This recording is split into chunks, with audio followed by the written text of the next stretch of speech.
was supposed to be like the ultimate adventure, the trip of a lifetime. 22 days, 13 states, over 5,000 miles on the open road. San Francisco, Yosemite, the Grand Canyon, Vegas, the classic American road trip. I even like made this perfect playlist. All those like anthems about freedom and escape, picturing myself cruising down Route 66, wind in my hair, singing along. God, I was so naive. It all started at Heathrow, naturally, with a delayed flight 3 hours, which wouldn't have been so bad on its own. But by the time I finally dragged myself to the hotel in San Francisco, everyone else in the tour group was already at dinner.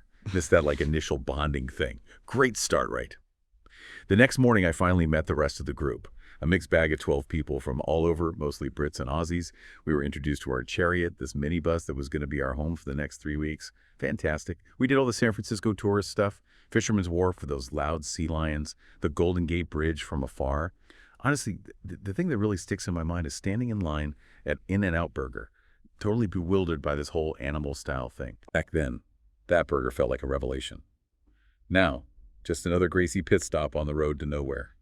8 cramped hours in the minibus later, we finally got to Yosemite, ready to pitch our tents. Let me tell you, those things are not designed for beginners. I spent what felt like forever wrestling with poles and canvas. My attempt at a shelter ended up looking like something out of a circus sideshow. And the sleeping bag, it was like being swallowed whole by a giant sausage casing. But hey, at least the scenery at Yosemite was impressive. We hiked the panorama trail to see the whole vista, all 8 miles of it, uphill, in the blazing heat. My reward blisters the size of golf balls and legs that practically gave up on me. Next stop, Death Valley, the hottest place on earth. You'd think all that sweating would make you lose weight. Wrong. I swear I gained 10 pounds just from all the gas station snacks we ate. Vegas. Don't even get me started. Overpriced drinks, smoky casinos, that ridiculous fake Eiffel Tower. I felt like I wandered onto the set of some bad movie. The Grand Canyon was big, undeniably, but also ridiculously crowded. And guess what? It rained a lot. Our campsite turned into a mud pit. My tent completely surrendered to the downpour. And I swear, in the distance, I could hear banjo music. Like we were about to be in some backwoods horror movie. We went to all the postcard-worthy places, Monument Valley, Mesa Verde, even Roswell. But the magic was fading fast. I felt like I was just checking things off a giant tourist checklist. And the food, don't even get me started. Let's just say I got really familiar with every possible variation of the American burger. Texas was, an experience. Let's just say the public restrooms lived up to the state's Lone Star name. You were definitely on your own in there.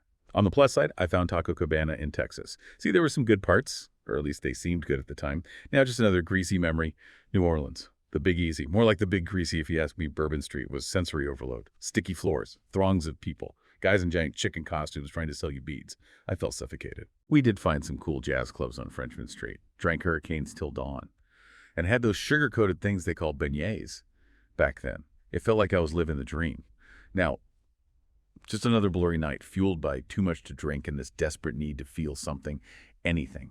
We went to Memphis, did the whole Graceland thing, listened to some blues music. Then it was on to Nashville, the heart of country music. I even bought cowboy boots, tried to line dance, didn't really work out. It's like I was turning into a walking cliche of an American tourist, lost in this world of fake authenticity. Washington, D.C. was a blur of monuments and museums. Arlington Cemetery was actually pretty moving, I'll give it that. But the rest, it was like a history lesson I'd already slipped through in high school. And damn, the grand finale, New York City, the city that never sleeps, for me. It was the city that fueled my insomnia. We said our goodbyes that night. Everyone else was so excited, to go their separate ways. But me, I felt hollow, empty. Like I spent 3 weeks chasing this American dream, and all I found was this giant, greasy, disappointing void.